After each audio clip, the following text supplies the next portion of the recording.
किताब मुकद्दस में से मुकाशफा की किताब के 12वें बाब की तिलावत। फिर आसमान पर एक बड़ा निशान दिखाई दिया, यानी एक औरत नजर आई जो आफताब को उड़े हुए थी और चांद उसके पांव के नीचे था और 12 सितारों का ताज उसके सर पर। वो हामला थी और दर्द से में चलाती थी और बच्चा जन्ने की तकलीफ में थी। फिर एक और निशान आसमान पर दिखाई दिए, यानी एक बड़ा लाल अजदहा, उसके 7 सर और 10 सींग थे और उसके सरों पर 7 ताज, और उसकी दुम ने आसमान के 2.5 सितारे खींचकर जमीन पर डाल दिए।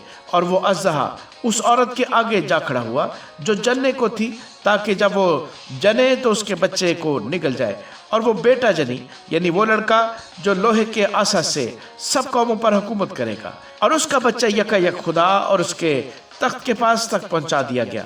और वो औरत उस बियाबान को भाग गई जहां खुदा की तरफ से उसके लिए एक जगह तैयार की गई थी, ताकि वहां 1260 दिन तक उसकी परवरिश की जाए। फिर आसमान पर लड़ाई हुई। मिकाएल और उसके फरिश्ते अजदहा से लड़ने को निकले और अजदहा और उसके फरिश्ते उनसे लड़े, लेकिन गालिब न आए। और इसके बाद आसमान पर उनके लिए जगह न रही।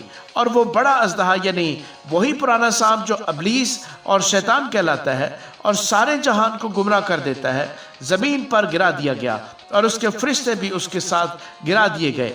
फिर मैंने आसमान पर से ये बड़ी आवाज आती सुनी कि अब हमारे खुदा की निजात और कुदरत और बादशाही और उसके मसीह का इख्तियार जाहिर हुआ, क्योंकि हमारे भाइयों पर इल्ज़ाम लगाने वाला जो रात दिन हमारे खुदा के आगे उन पर इल्ज़ाम लगाया करता है, गिरा दिया गया।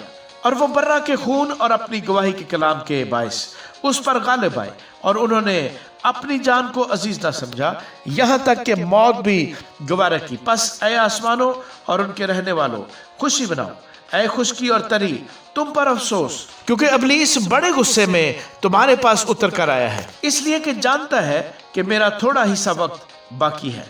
और जब अजदहा ने देखा कि मैं जमीन पर गिरा दिया गया हूं, तो उस औरत को सताया जो बेटा जनी थी। और उस औरत को बड़े उकाब के 2 पर दिए गए, ताकि सांप के सामने से उड़कर बियाबान में अपनी उस जगह पहुंच जाए जहां एक जमाने और जमानों और आधे जमाने तक उसकी परवरिश की जाएगी। और सांप ने उस औरत के पीछे अपने मुंह से नदी की तरह पानी बहाया, ताकि उसको इस नदी से बहा दे। मगर जमीन ने उस औरत की मदद की और अपना मुंह खोलकर उस नदी को पी लिया जो अजदहा ने अपने मुंह से बहाई थी। और अजदहा को औरत पर गुस्सा है और उसकी बाकी औलाद से जो खुदा के हुक्मों पर अमल करती है और यस्सु की गवाही देने पर कायम है, लड़ने को गया। आमीन।